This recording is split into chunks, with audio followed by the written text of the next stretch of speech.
नमस्कार, मैं हूं प्रकाश श्रीवास्तव। हमारे खास कार्यक्रम पूरा सच में आपका स्वागत है। और खबरों की दुनिया में पूरा सच बहुत जरूरी होता है, क्योंकि झूठ से भी खतरनाक होता है अधूरा सच, और इसी तरह खतरनाक होती है अधूरी खबर। इसलिए हर खबर का पूरा सच हम आपको बताएंगे, वो भी तथ्यों, तर्कों और सबूतों के साथ। तो आइए बिना देर किए देखते हैं पूरा सच।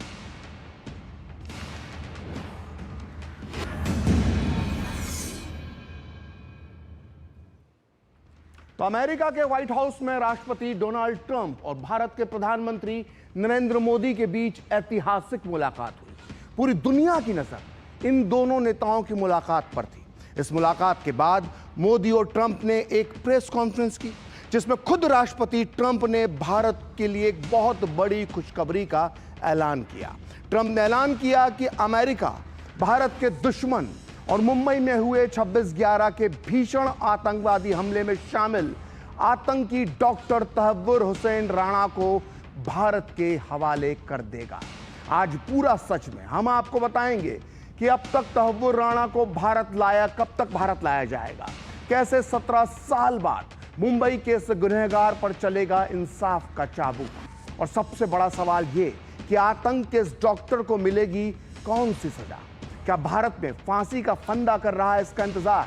साथ ही आज हम आपको बताएंगे कि कैसे राणा ने पाकिस्तानी खुफिया एजेंसी आईएसआई और आतंकी संगठन लश्कर ए तैयबा के इशारे पर रची थी मुंबई के दुर्दांत हमले की साजिश। आज खुलेंगे कई राज, तो देखते हैं पूरा सच पूरे विस्तार के साथ। तो अमेरिका के राष्ट्रपति ट्रंप ने एक बार फिर साबित कर दिया है कि वो भारत और पीएम मोदी के सच्चे मित्र हैं। ट्रंप के एक ऐलान के बाद अब पूरे 17 साल के बाद भारत का एक गुनहगार अमेरिका से वापस भारत लाया जाएगा।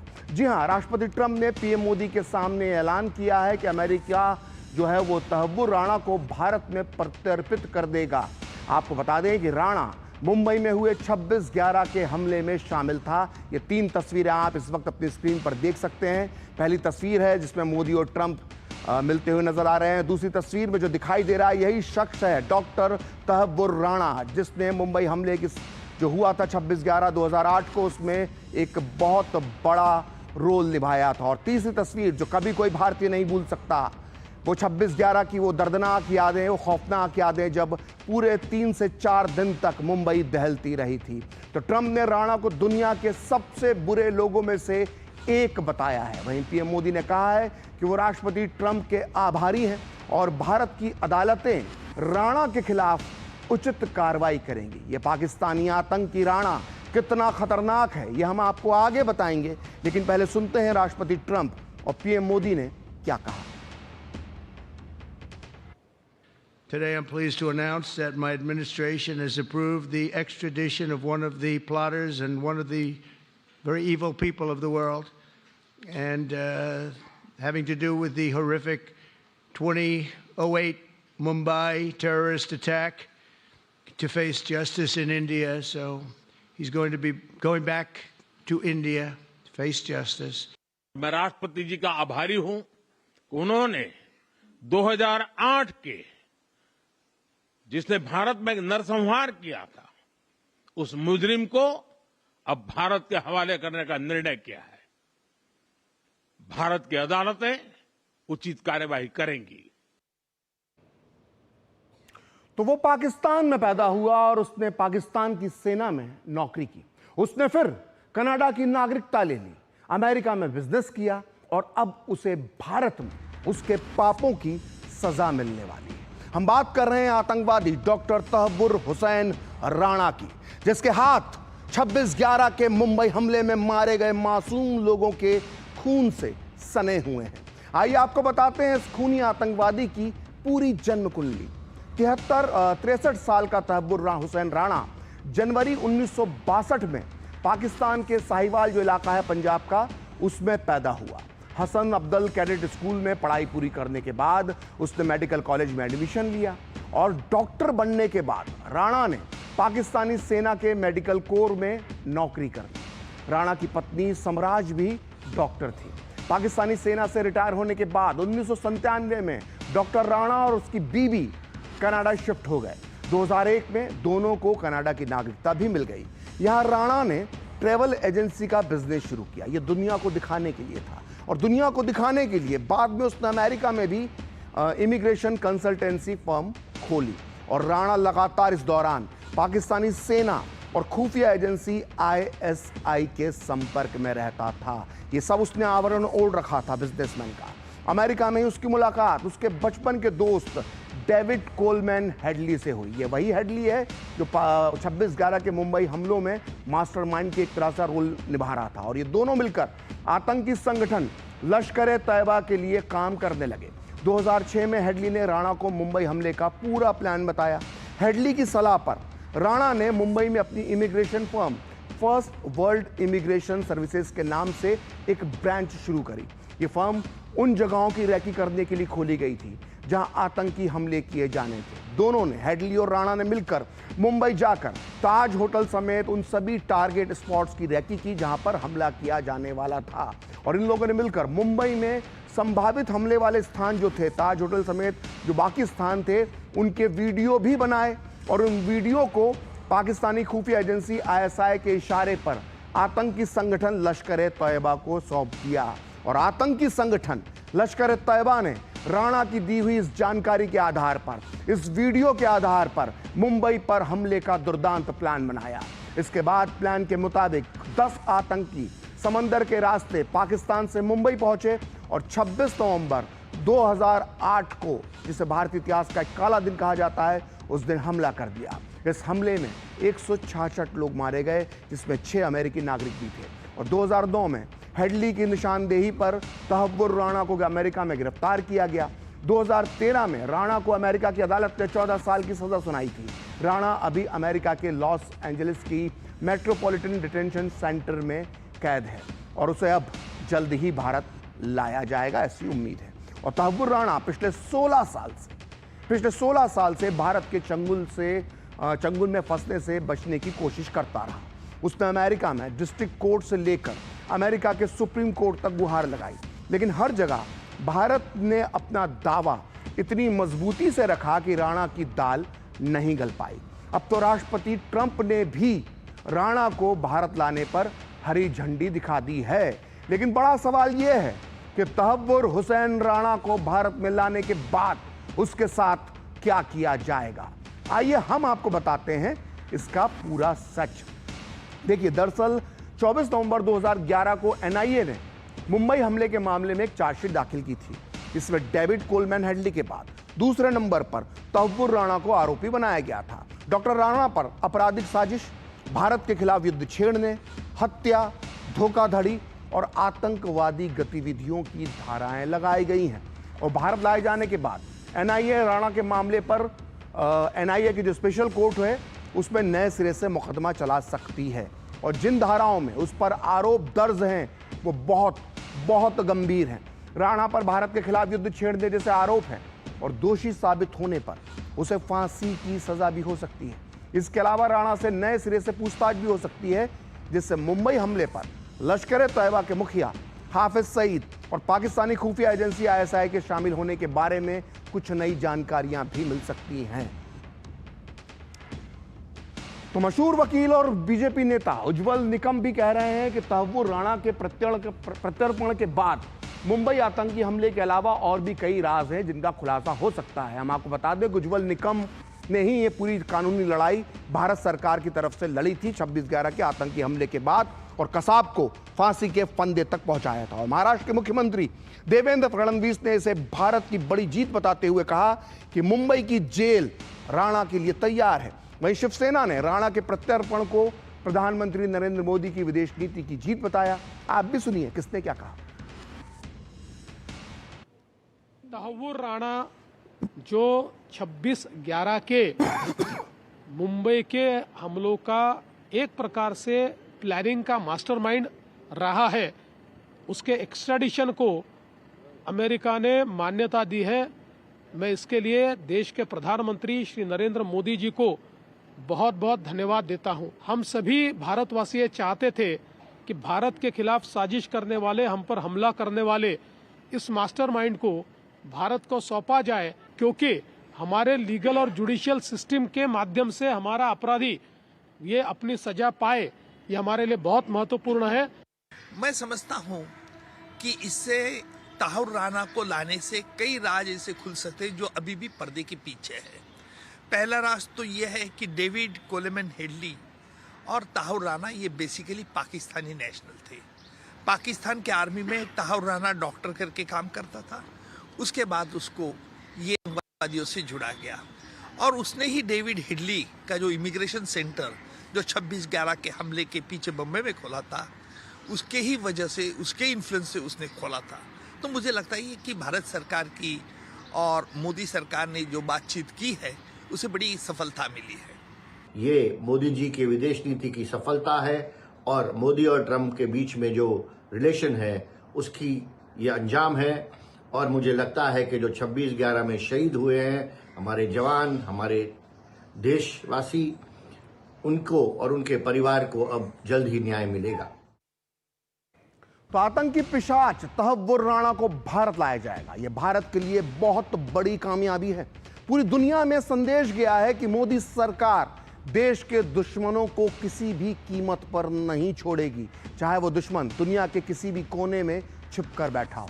लेकिन एक दौर ऐसा था जब पुरानी सरकारों ने वॉरेन एंडरसन, कोत्रकी और दाऊद इब्राहिम जैसे अपराधियों को भारत में लाने का वो प्रयास नहीं किया जो कि किया जाना चाहिए था। इसका नतीजा ये हुआ कि भारत ने इसकी बहुत बहुत बड़ी कीमत चुकाई।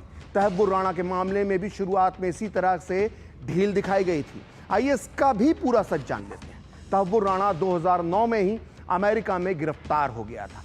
वो मुंबई हमले में शामिल है, ये जानकारी उस समय की जो तत्कालीन भारत सरकार थी उसे प्राप्त हो गई थी। लेकिन इसके बाद भी 9 जून 2011 को शिकागो की एक डिस्ट्रिक्ट कोर्ट ने राणा को मुंबई हमले में शामिल होने के आरोप से बरी कर दिया। लेकिन फिर भी भारत की तरफ से कोई बड़ा कदम नहीं उठाया गया। यहां तक कि उसे भारत लाने के लिए भी ठीक तरह से कोशिश नहीं की गई। जबकि 1997 से ही, जी हाँ, 1997 से ही भारत और अमेरिका के बीच दोनों देशों के अपराधियों को लेकर एक प्रत्यर्पण संधि है। और राणा के मामले में दिसंबर 2019 में भारत सरकार ने पहली बार प्रत्यर्पण की याचिका लगाई और आज नतीजा सबके सामने है। आपको बता दें कि भारत ने अमेरिका के अलावा ब्रिटेन, ऑस्ट्रेलिया, कनाडा और अफगानिस्तान और थाईलैंड जैसे कुल 48 देशों के साथ प्रत्यर्पण संधि की है। और 10 दिसंबर 2024 को संसद में गृह राज्य मंत्री नित्यानंद राय ने बताया था कि बीते 5 सालों में भारत ने अमेरिका में मौजूद 65 आरोपियों सहित पूरी दुनिया में जो 178 वांटेड अपराधी हैं भारत के, उन्हें भारत लाए जाने के लिए प्रत्यर्पण का अनुरोध किया है। इनमें से अब तक 23 अपराधी विदेशों से, जिसमें बड़ी संख्या में अमेरिका के भी हैं, अमेरिका से भी लाए गए हैं, वो भारत लाए जा चुके हैं और ये सभी भारत की जेलों में बंद हैं और इनकी सजा तय करने के लिए इन पर मुकदमे चलाए जा रहे हैं। तो प्रधानमंत्री मोदी और अमेरिकी राष्ट्रपति ट्रंप के बीच मुलाकात में आतंकवाद पर भारत और अमेरिका का सख्त रुख नजर आया। आतंकवाद पर लगाम लगाने के लिए पाकिस्तान का नाम लेकर सख्त चेतावनी दी गई। इसके बाद सरहद पार पाकिस्तान में न सिर्फ तिलमिलाहट उठी है, बल्कि हैरान और वो परेशान भी पाकिस्तान हो गया है। इतना ही नहीं, पाकिस्तान की शहबाज शरीफ सरकार की टेंशन भी बढ़ गई है। इसका अंदाजा इसी बात से लगाया जा सकता है कि पाकिस्तानी विदेश मंत्रालय के प्रवक्ता शफाकत अली खान भारत अमेरिकी साझा बयान को एक तरफा, भ्रामक और राजनयिक मानदंडों के खिलाफ बता रहे हैं। तो आखिर भारत अमेरिकी साझा बयान में ऐसा क्या है जिसने पाकिस्तान की नींद उड़ा दी है? आइए आपको बताते हैं इसका पूरा सच। दरअसल भारत अमेरिकी साझा बयान में कहा गया है कि पाकिस्तान को 26/11 और पठानकोट हमलों के गुनाहगारों को न्याय के कटघरे में यानी अदालत में लाकर केस चलाना पड़ेगा। पाकिस्तान को यह सुनिश्चित करना चाहिए कि उसकी जमीन का इस्तेमाल सीमा पार आतंकवादी हमलों के लिए ना किया जाए। दोनों देशों ने यानी भारत और अमेरिका ने मुंबई के 26/11 जैसे आतंकी हमलों को रोकने के लिए अल-कायदा, ISIS, जैश-ए-मोहम्मद और लश्कर-ए-तौयबा जैसे सभी आतंकवादी संगठनों के खिलाफ सहयोग मजबूत करने की प्रतिबद्धता भी जताई है और साथ ही ये भी कहा कि दुनिया के हर कोने से आतंकवादियों के सुरक्षित ठिकाने को खत्म किया जाना चाहिए। इतना ही नहीं, अमेरिकी राष्ट्रपति ट्रंप ने कहा कि दोनों ही देश दुनिया के लिए खतरा बन रहे कट्टरपंथी इस्लामी आतंकवाद का सामना करने के लिए पहले की तरह मिलकर काम करते रहेंगे। वहीं पीएम मोदी ने कहा कि सीमा पार आतंकवाद के खात्मे के लिए ठोस कार्रवाई आवश्यक है। तो अब आप समझ गए होंगे कि पाकिस्तान इतना हैरान, इतना परेशान क्यों हो गया है। आप भी सुनिए राष्ट्रपति ट्रंप और पीएम मोदी ने क्या कहा। United States and India will be working together like never before to confront the threat of radical Islamic terrorism, a threat all over the world, actually. आतंकवाद के खिलाफ लड़ाई में भारत और अमेरिका दृढ़ता से साथ खड़े रहे हैं। हम सहमत हैं कि सीमा पार आतंकवाद के उन्मूलन के लिए ठोस कार्रवाई आवश्यक है। तो दो पुराने दोस्त ट्रंप और मोदी ने जब हाथ मिलाया तो सिर्फ पाकिस्तान ही नहीं बल्कि भारत के एक और पड़ोसी मुल्क बांग्लादेश को भी झटका लगा है। दरअसल प्रेस कॉन्फ्रेंस के दौरान जब प्रेसिडेंट ट्रंप से बांग्लादेश पर सवाल पूछा गया तो उन्होंने कहा कि पीएम मोदी बांग्लादेश पर लंबे समय से काम कर रहे हैं और अब मैं बांग्लादेश को प्रधानमंत्री मोदी के हाथों में छोड़ता हूं। आइए सुनते हैं ट्रंप का यह पूरा बयान जिससे बांग्लादेश परेशान हो गया है। Well, there was no role for our deep state. It was. This is something that the Prime Minister has been working on for a long time and has been worked on for hundreds of years, frankly. I've been reading about it. But I will leave Bangladesh to the Prime Minister. तो इसके अलावा Trump ने बांग्लादेश में चल रहे संकट में अमेरिकी सरकार को किसी भी भूमिका से साफ इंकार किया है। जैसा कि आपने सुना, उन्होंने कहा कि मैं बांग्लादेश के प्रधानमंत्री मोदी पर छोड़ता हूं। तो भारत को आंखें दिखाने की हिमाकत कर रहे बांग्लादेशी सरकार के मुखिया मोहम्मद यूनुस के लिए ट्रंप का यह बयान किसी झटके की तरह है। क्या है इसका पूरा सच, आइए विस्तार से समझते हैं। देखिए, अब ट्रंप के इस बयान से साफ है कि भारत बांग्लादेश के मामले में खुलकर फैसला ले सकता है। ट्रंप के इस बयान के बाद बांग्लादेश की जो अकड़ थी उसमें निश्चित तौर पर कमी आएगी। बांग्लादेश हिंदुओं पर लगातार अत्याचार हो रहे हैं, वहां पर सरकार वहां की चुप है, वो कुछ नहीं बोल रही, कुछ एक्शन नहीं ले रही। लेकिन अब ट्रंप के इस बयान के बाद बांग्लादेश की सरकार कुछ कठोर कदम उठाने के लिए मजबूर हो सकती है। और इसके पहले राष्ट्रपति चुनाव के प्रचार के दौरान भी डोनाल्ड ट्रंप ने बांग्लादेशी हिंदुओं को लेकर खुलकर चिंता जताई थी, एक ट्वीट किया था, आपको याद होगा। वहीं बांग्लादेश की नई सरकार पाकिस्तान के साथ करीबी संबंध बना रही है। आईएसआई के चीफ पाकिस्तान जाते हैं। अब उसे ये जो कदम बढ़ाने से जो पाकिस्तान के साथ दोस्ती का है, उससे पहले बांग्लादेश सरकार को अब सोचना होगा। और ट्रंप ने न केवल भारत को खुली छूट दे दी है बल्कि पाकिस्तान पोषित आतंकवाद को लेकर ट्रंप का रुख बेहद सख्त है। आपको ये भी याद होगा कि पिछले दिनों भारत विरोधी अमेरिकी उद्योगपति जॉर्ज सोरोस के बेटे एलेक्स सोरोस ने बांग्लादेश में जाकर मोहम्मद यूनुस से मुलाकात की थी। सोरोस परिवार न केवल भारत बल्कि ट्रंप का भी विरोधी है। जाहिर है ट्रंप का यह बयान बांग्लादेश की यूनुस सरकार के लिए एक गंभीर चेतावनी है। इसके अलावा आपके लिए यह जानना भी दिलचस्प होगा कि मोहम्मद यूनुस ट्रंप के बहुत पुराने विरोधी हैं। ये बहुत दिलचस्प बात है कि 2016 में जब ट्रंप पहली बार राष्ट्रपति का चुनाव जीते थे तो मोहम्मद यूनुस ने इसे सूर्य ग्रहण और काला दिन बताया था। और इतना ही नहीं, ट्रंप के विरोधी पूर्व अमेरिकी राष्ट्रपति बिल क्लिंटन की सिफारिश पर ही बांग्लादेश की अंतरिम सरकार के मुखिया मोहम्मद यूनुस को शांति का नोबेल पुरस्कार मिला था। और इस तथ्य को, इस पूरे सच को नोबेल पुरस्कार समिति के अध्यक्ष ने सार्वजनिक रूप से स्वीकार भी किया था। तो राष्ट्रपति ट्रंप के साथ बैठक के दौरान पीएम मोदी ने अमेरिका में रह रहे अवैध प्रवासियों के मुद्दे पर भी बात की। पीएम मोदी ने मानव तस्करी के पूरे तंत्र को नष्ट करने पर जोर दिया और उम्मीद जताई कि राष्ट्रपति डोनाल्ड ट्रंप इस प्रयास में भारत का पूरा समर्थन करेंगे। ये सामान्य परिवारों के बच्चे होते हैं, उनको बड़े बड़े सपने दिखाए जाते हैं और उनको ज्यादातर ऐसे होते हैं उनको गुमराह करके लाया जाता है। और इसलिए ये ह्यूमन ट्रैफिकिंग में जुड़े हुए पूरे इकोसिस्टम पर हमने वार करना चाहिए। और गरीब लोगों को जो अपनी धन दौलत बेच करके ऐसे बड़े बड़े सपने दिखा करके उनको अंधेरे में रख करके ले जाएगा, उनके साथ भी अन्याय है। और इसलिए हमारी बड़ी लड़ाई उस पूरे इकोसिस्टम के खिलाफ है। और मुझे विश्वास है कि राष्ट्रपति ट्रंप भी इस इकोसिस्टम को खत्म करने में भारत का पूरा सहयोग करेंगे।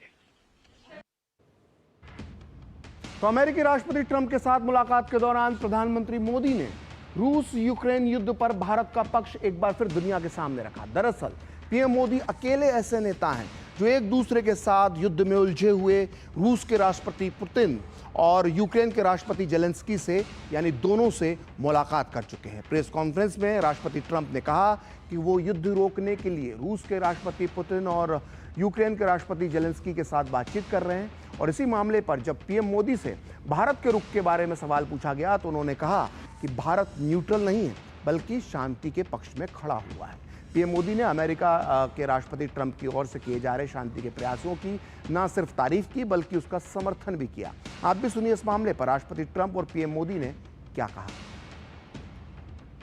Very good conversation with President Putin yesterday, and we also had a very good conversation. I did in both cases with President Zelensky, and I think we're going to be able to do something. I think we're going to be able to make a deal, and so I think we're going to be able to do something. We're working with President Zelensky and with President Putin, and my impression is that I know that President Zelensky wants to make a deal, and I also feel that I know that President Putin wants to make a deal. बहुत से लोगों का एक भ्रम है कि Bharat neutral है। मैं साफ करना चाहता हूं, भारत न्यूट्रल नहीं है। हमारा अपना एक पक्ष है और हमारा पक्ष है शांति, पीस।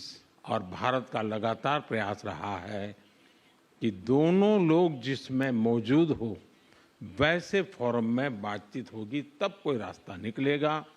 राष्ट्रपति ट्रंप जो प्रयास कर रहे हैं मैं उनका स्वागत करता हूं, समर्थन करता हूं और मैं चाहता हूं कि राष्ट्रपति ट्रंप हो सके उतना जल्दी सफल हो ताकि दुनिया में शांति के रास्ते खुले। तो दरअसल भारत और अमेरिका के रिश्ते में पीएम मोदी और राष्ट्रपति ट्रंप की पर्सनल केमिस्ट्री बेमिसाल रही है। अब तक डोनाल्ड ट्रंप और प्रधानमंत्री मोदी के बीच मजबूत व्यक्तिगत संबंध रहे हैं। इतिहास गवाह है, हम पिछले ट्रंप में भी देख चुके हैं और इसकी झलक कई मौकों पर साफ तौर से नजर आई है। साल 2019 में ह्यूस्टन में हाउडी मोदी से लेकर 2020 में अहमदाबाद में नमस्ते ट्रंप जैसे बड़े आयोजन में भी इनकी दोस्ती पूरी दुनिया ने देखी थी। ट्रंप के दूसरी बार राष्ट्रपति बनने के बाद पीएम मोदी का यह पहला अमेरिकी दौरा था और पीएम मोदी की इस अमेरिकी यात्रा के दौरान भी दोनों नेताओं के बीच गहरी दोस्ती का नज़ारा देखने को मिला। ट्रंप ने पीएम मोदी के लिए खुद कुर्सी खींची और उन्हें हाथ पकड़कर बिठाया। दोनों देश के जो नेता थे वो गले मिले और जिगरी दोस्तों की तरह उनका व्यवहार आपस में एक दूसरे के साथ नजर आया। ये दोनों नेताओं की दोस्ती का ही असर है कि भारत अमेरिकी संबंध एक नई ऊंचाई पर पहुंचे हैं और उम्मीद की जानी चाहिए कि पीएम मोदी और डोनाल्ड ट्रंप की ये दोस्ती भारत अमेरिकी संबंधों का नया इतिहास लिखेगी। दोनों नेताओं की दोस्ती सिर्फ तस्वीरों में ही नजर नहीं आई बल्कि उन्होंने खुलकर अपनी दोस्ती का इजहार भी किया। इस दौरान राष्ट्रपति ट्रंप ने पीएम मोदी की जमकर तारीफ की और जिस टैरिफ को लेकर बड़ी चिंता थी उस टैरिफ मामले पर ट्रंप ने पीएम मोदी को टफ निगोशिएटर बताया। ट्रंप ने पीएम मोदी को अच्छा दोस्त और महान नेता बताते हुए कहा कि वो भारत में अच्छा काम कर रहे हैं। आप भी सुनिए ट्रंप ने पीएम मोदी की प्रशंसा करते हुए क्या कहा। This is a terrific man. We're going to make some wonderful trade deals for India and for the U.S. And thank you all very much. Great job in India. Everybody talks about it. He's doing a really fantastic job. A great leader. Well, I think more than anything else will be the unity. We have great unity. We have great friendship. He and I and our countries.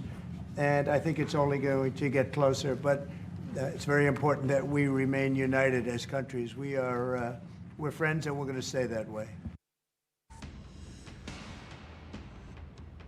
तो इसमें कोई शक नहीं कि PM Modi और president Trump के रिश्ते बेहद खास हैं और अब इस दोस्ती की गवाह एक पुस्तक भी बन गई है और इस पुस्तक का नाम है आवर जर्नी टुगेदर। इस पुस्तक में दोनों नेताओं की कई तस्वीरें हैं।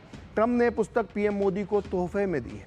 इस पुस्तक को देते समय ट्रंप ने जो इसमें मोदी जी के लिए जो लिखा है उसने इस पुस्तक को और भी ज़्यादा खास बना दिया है। अपने बेहद सुंदर अक्षरों में राष्ट्रपति ट्रंप ने लिखा है कि mister prime minister you are great, यानी श्रीमान प्रधानमंत्री आप महान हैं।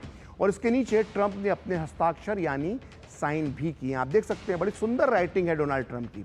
और हस्ताक्षर करने के बाद ट्रंप ने किताब को पलटकर प्रधानमंत्री मोदी को 2020 में अपनी भारत यात्रा के दौरान नमस्ते ट्रंप रैली की तस्वीरों को दिखाया और इसमें से एक तस्वीर में राष्ट्रपति ट्रंप अमेरिका की फर्स्ट लेडी मेलानिया ट्रंप के साथ ताजमहल के सामने खड़े दिखाई दे रहे हैं। तो यह है दोनों की दोस्ती की एक शानदार मिसाल। तो पूरा सच में वक्त एक ब्रेक का, और ब्रेक के बाद आपको बताएंगे कि महाकुंभ में कैसे रचा गया इतिहास और श्रद्धालुओं का आंकड़ा पहुंचा 50 करोड़ के पार।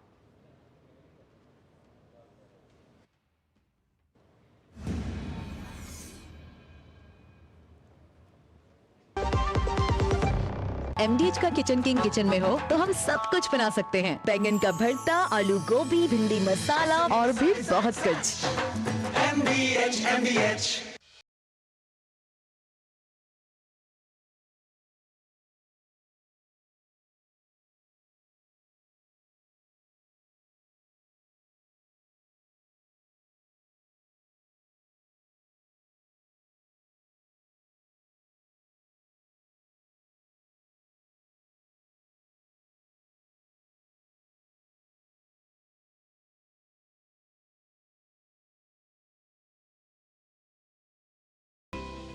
जब धरती चीर कर निकलता है लोहे का पत्थर और मिलता है मोंगिया के जोश से, फिर तपता है, पिघलता है और बनता है फौलाद। अब होता है सरिया सारी खूबियों के साथ। मोंगिया स्टील, मजबूत देश का मजबूत सरिया। डिजिटल बैंकिंग का है जमाना, टाइम है बचाना। डिजिटल बैंकिंग है आसान, करो चाहे कोई भुगतान, एनी टाइम एनीवेयर, सेफ है, फास्ट है, हर पेमेंट उंगलियों पे सेट है। लेन देन के हैं ऑप्शंस कई, IMPS, NEFT, UPI भी। 24 घंटे करते ये काम, पेमेंट आसान और रहे आराम। RBI कहता है जानकार बनिए, सतर्क रहिए। गोल्डी मसाले के 100 ग्राम के स्पेशल पैक्स में फ्रेशनेस लॉक है। ऐसे गोल्डी मसाले जहां जाएं रिश्ते बनाएं।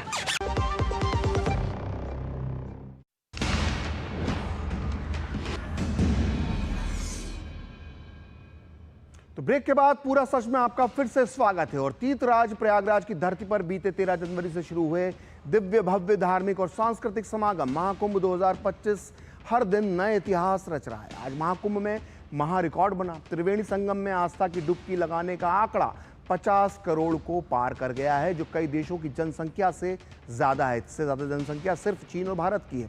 और महाकुंभ में 33 दिनों में ही 50 करोड़ से ज्यादा श्रद्धालु त्रिवेणी संगम में डुबकी लगा चुके हैं, जबकि अभी भी महाकुंभ में 12 दिन और एक महत्वपूर्ण स्नान बाकी है। सबसे ज्यादा 8 करोड़ श्रद्धालुओं ने मौनी अमावस्या पर स्नान किया था, जबकि 3.5 करोड़ श्रद्धालुओं ने मकर संक्रांति के अवसर पर स्नान किया। यानी नित नए दिन ये लगातार नए नए रिकॉर्ड महाकुंभ में बन रहे हैं।